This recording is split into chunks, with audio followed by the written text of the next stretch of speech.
Oh, yeah. Brock, talk about how many guys able to come here without the deep run, defending Super Bowl champs. I think you had a lot into it. Sorry. Right now. Yeah. Sorry. Do I talk or do I wait for everybody? Okay. I mean, yeah, it was not an easy task, and obviously it's the NFL, so it never is. But for us to come in here and just do whatever it takes, man. Obviously, wish you could play a little bit better in certain areas and in certain situations, but at the end of the day, it's a fourth quarter game, and you got to go score for the season and for your team, and then obviously for the defense to go down and get a stop like that, man, was huge. So it's a team effort, it really is, and it's just cool for everybody across the board to be able to have this kind of win and celebrate together with all the stuff that we've been through, and obviously we're excited for next week too. After throwing the 2 picks, how did you have the confidence in yourself to lead the team down for that game-winning touchdown? I mean, the game's still there to go take, so I was just being real with myself and obviously like leaning into my faith and understanding that, I got to hold all this loosely, but, try to go do God's will, man, and that's every drive. And so, same thing happened at the end of the game. We needed to go do it, and so I just kept my mind fresh and go play one play at a time. Every play has a life of its own, and, still have that attack mentality every single play. So that's how I did it. Well, Kyle said that you're not afraid to fail. Is that a mindset you have to work on in moments like that? Definitely.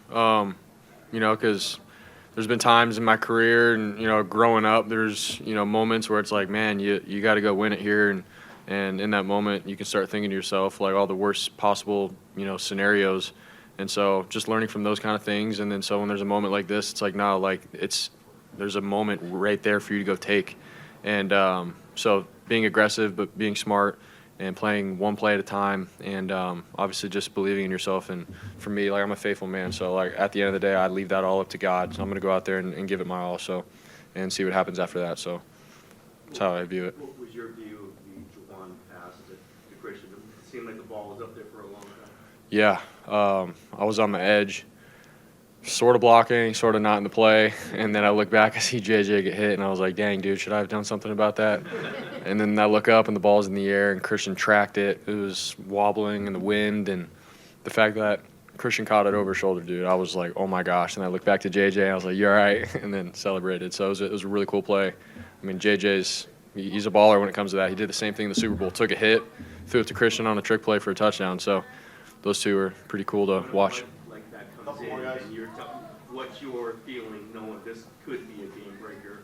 Obviously, a tight game, fourth quarter. What are you thinking? Yeah, obviously, if it's there, sweet, let's capitalize. But also, telling JJ to, hey, dude, if it's not there, you can throw it away. Let's be smart. It's 1st and 10. We have 2 more downs after this. So it was one of those things. If the op's there, great. If not, let's live to see another down. Brock, how many times did you run that play in practice roughly, and how did it go with the run? Yeah, we ran it a good amount. We had it up earlier in the year too. Some trick plays and stuff you have in some weeks, some weeks you don't. So that was something that we sort of been working on, I guess, over the last, I don't know, however many months. But it was cool in that moment that they believed in JJ to get it done. So it was cool. Kyle mentioned that JJ thinks he can make every play, no matter the look and everything. So did he give you those instructions to remind him in the huddle? Okay, it's first down. I mean, all that stuff. Yeah. Don't try to do too much. Definitely. Like, we just came off, I forgot if the quarter, the quarter. So we flipped sides of the field. We had time to talk in the huddle and everything. And Kyle's just going through all the reminders and stuff. And I'm sitting there, like, telling JJ everything to be smart. But, and he knew it. He's been in these kind of situations before, and he's got that chill, demeanor. And he knew if we had to look, he's going to be aggressive. If not, he's going to be smart. On your final pass to Christian, did you guys talk in the huddle ahead of time? How did you see him specifically cut back inside on that play? Was that designed? Yeah, it was designed. Obviously, just like he's my last guy in the progression, but if we had a certain look where he was one-on-one at the end of the play, then it was going to be there if I got to him. And so I just checked out the front side of the play and didn't feel anything, so I just stepped up and knew Christian should be right where he was, and he was. So it was just perfectly drawn up play and then executed greatly by Christian. Brock, you were doing a lot of kind of directing before that snap, guys, maybe not in the right spot or whatnot. Were you worried at all that that play wasn't going to get off in time or wasn't going to get off correctly? I mean, sometimes that happens. In games, guys sometimes hear it wrongly or whatever, and so in the moment it was just like, all right, get your split out by D-Rob, and then we needed KB to motion over, and they knew the play at that time, but it's like getting guys in the right spot, and then obviously seeing the clock and making sure we get the snap off, and then go through your read. So I mean, that's part of it, man. That's something that you do in the NFL every single game. As a quarterback, you have to make sure all that's good, but at the same time, we all hold each other accountable to make sure we're doing our jobs right. So it's something we'll watch on the film and be better at. How challenging was the win? How challenging was the win? It was definitely a factor. Yeah, definitely. Just certain parts of the stadium too, the wind bouncing off our sideline, and some end zones with the open side, like the wind pushing it back in. So it's definitely part of the game. Something that we talked about pregame and stuff warming up, but during the game you have to account for it for sure. It's a part of it. All right, we gotta go now. Sorry, guys. Christian, you ready? Christian, when that play comes in and it's to you, are you excited? What are you thinking about that moment? Just executing, man. I know we had some time to think about it, and Jauan threw a great ball, and it worked out great. It was a great time to call that play too, so it was awesome. You're coming out a little late on that play. Did you know you just have to beat Jauan, Division, whatever, and that's it? You're going to score, and the ball was up there pretty far and a little distant for you. What was it just to adjust to that?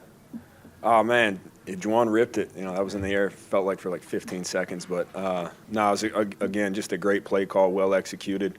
It's a good momentum play too. What makes this 49ers team different from all other 49ers teams you've been on? I don't know if they're different. I do know that this team fights, man. I think this team's never out of the fight. We can have a lot of stuff happen to us throughout the year. Some unfortunate things happen to us, but we don't blink, and I think we're consistent every day. It's something that when you're on a good team and a high character team, they're the same people every single day. We might mess up, might make mistakes, some bad plays here or there, but we don't blink and keep fighting for each other. You lost key leaders so many times, and Kittle, outside people would say, this is the straw that breaks the camel's back at some point. But how did you guys kind of digest Kittle's injury and then continue forward like you have so many? It's hard to do, man.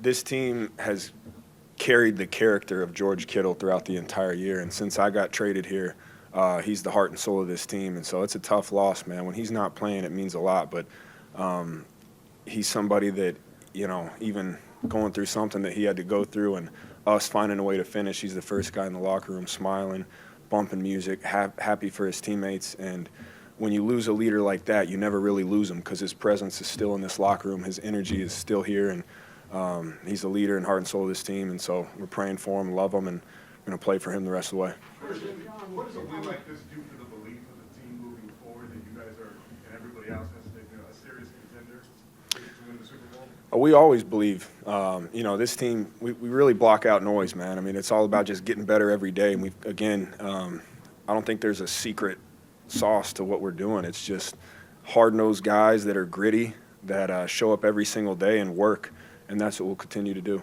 Christian, you call this team a high-character team pretty much week after week. What exactly do you mean by that? I think a team that shows up every day with the correct mentality, works really hard, doesn't make excuses, owns up to mistakes, and continues to get better. And I think that's, I think it's a locker room that has a lot of love for football and a lot of love for each other. Christian, you had linebackers on this team that weren't on this team a month ago. How impressed are you that these guys, in a big moment on the road, stepped up huge today? Yeah, I mean, that stuff like that is unbelievable. I think it's a testament to the room, the coaching, the system, to be able to come in here not even a month ago and not just play, but play well is a huge deal. So proud of those guys and respect the hell out of the fact that they came in here and made a lot of plays. Christian, you spoke to George's injury on a human level. That's your good friend, potentially devastating injury. Does it take a moment during the game to kind of reset and get digest that, or you did not afford you to do that very well? I think you digest it after the game. You got to have, it's a weird deal when your brother goes down, but plays are called and you got to go out there and execute. Still got a game to win, and the way I see it, George wouldn't want you to harp over anything that goes on with him. He would want you to get back in there and continue to play. You said you were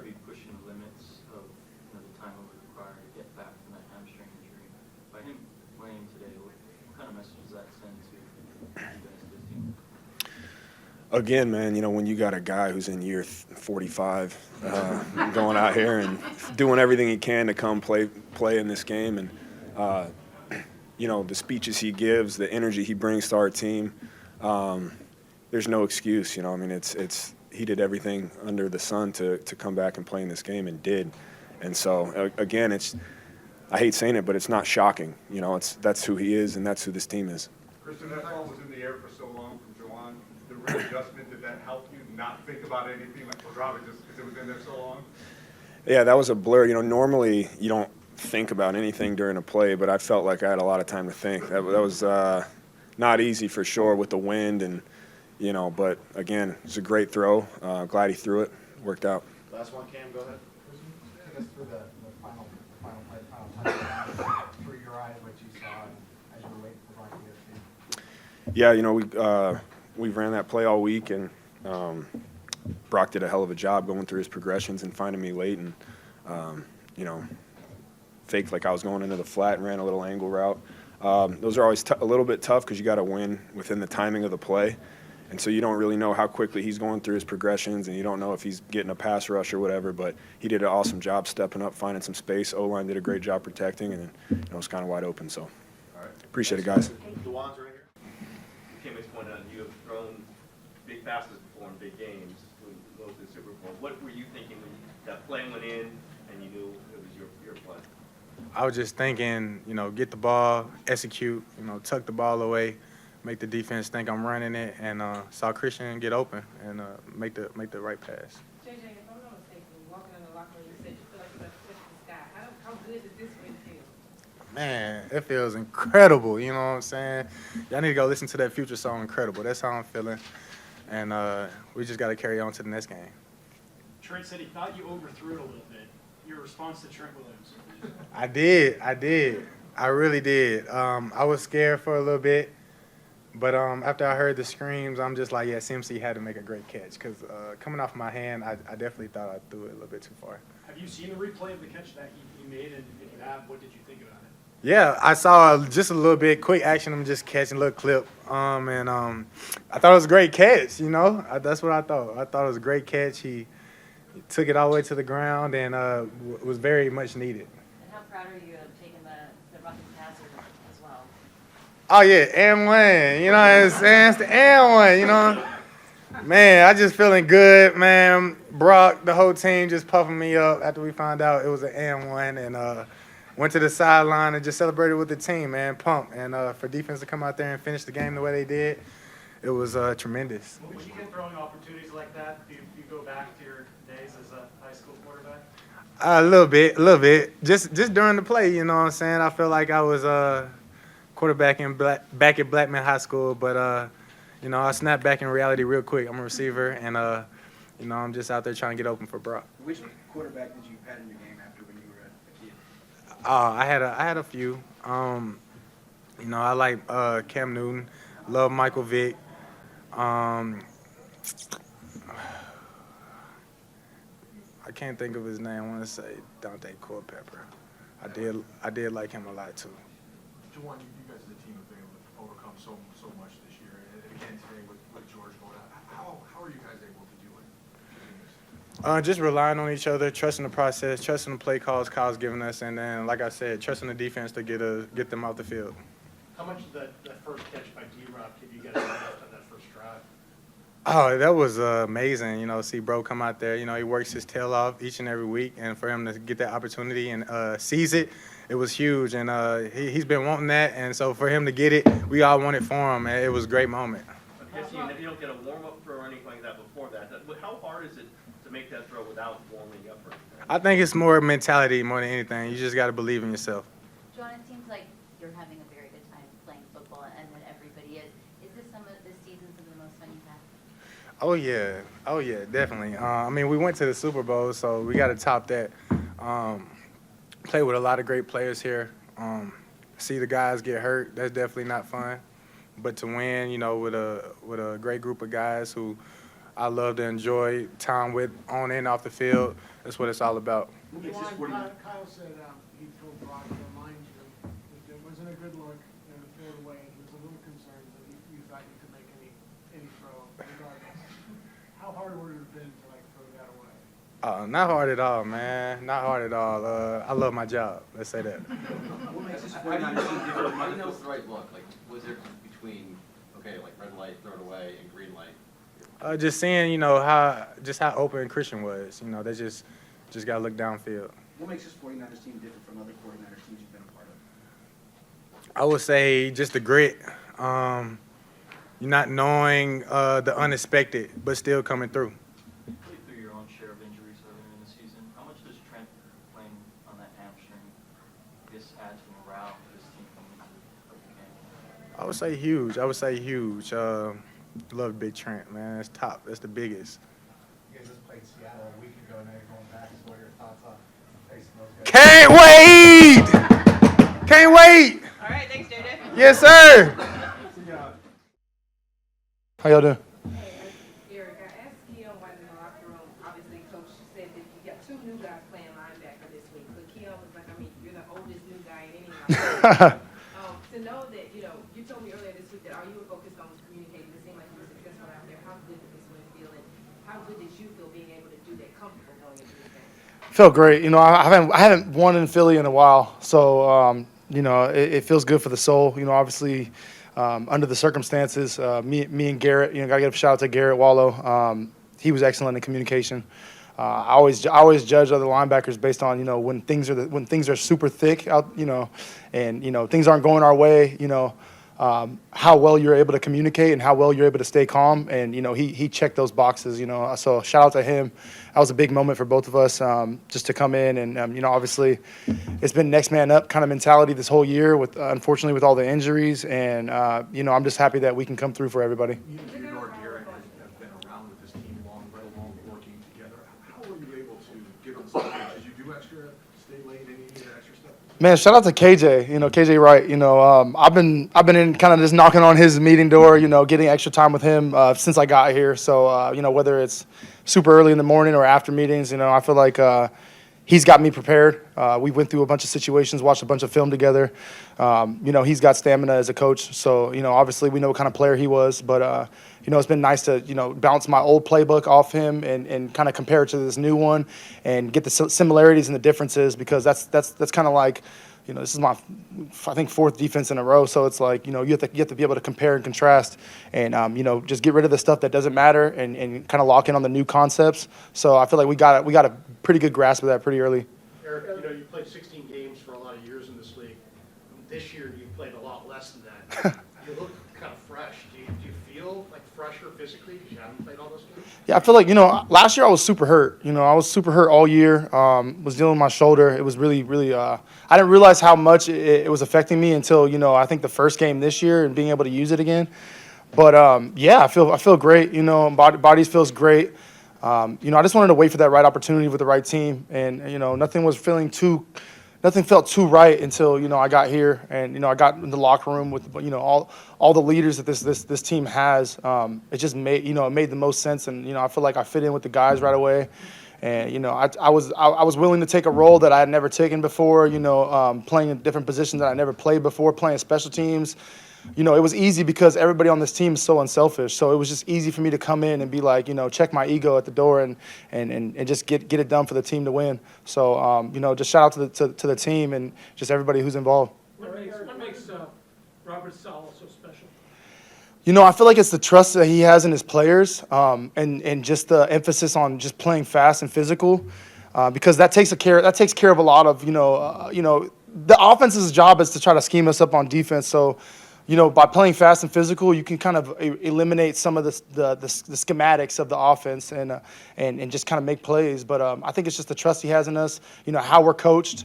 You know, I've been around some great coaches in this league, and you know, I mean, there's a reason why I wanted to come to San Francisco as well to play in this defense. So, you know, yeah, shout out.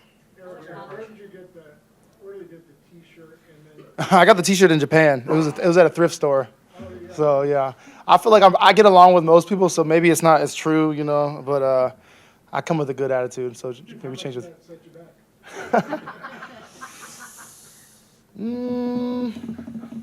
What is it? You have to carry 2. It's like what, 10,000 yen, so like $100, I think. Can you walk us through their last offensive play and what you thought might happen To be honest with you, especially, when the game's on the line, I'm thinking that they were going to try to get the ball in, either the three playmakers' hands. Obviously Goddard was one of the people I thought about because he was on the hash, but I originally thought, Saquon, AJ, and as soon as I started dropping, we were in the A gaps. As soon as I started dropping and I saw Saquon kind of go across to protect. I knew I had to get to the other hash kind of quick. I wish I would have picked it off. I should have picked it off. I usually do that, but I was happy that I was able to make the play and get from hash to hash on that one. Time for two more guys. Brock Purdy so far, has been here so far. Man, I'm just so blown away with just the leadership on this team. Guys like Brock Purdy are just exactly what you see, is exactly what you get in the building. These guys are true professionals. The best of the best. They do it the right way. They hold each other accountable. They show up with a great attitude. They work through injuries. They work through, turmoil and adversity. And I'm just blessed to be in the position I'm in. Eric, what does a win like this do for the defense and the belief in yourselves and your unit moving forward? Yeah, I don't feel like we were lacking in any confidence, at all. But it gets us to the next round. It's a blessing. I was out there just thinking about how many times I played in Philly and how many times I've been in the playoffs and just it's not easy to come by. So I don't want to take that for granted. We're on the next round. This win was sweet. I'm going to enjoy it for the next couple of hours, but we want to go further. We want to do more. Who's one of the most unlikely playoff teams you've been on? I would say it's unlikely because I was not on a team for so long, so a little bit unlikely. But from the outside looking in, I think it may look super unlikely. But being in the building for the last month and some change now, it's not a question by me of why we're in the situation we're in. You know what I mean? I believe in this team. All right, thanks, Eric. Appreciate it. All right, say it easy.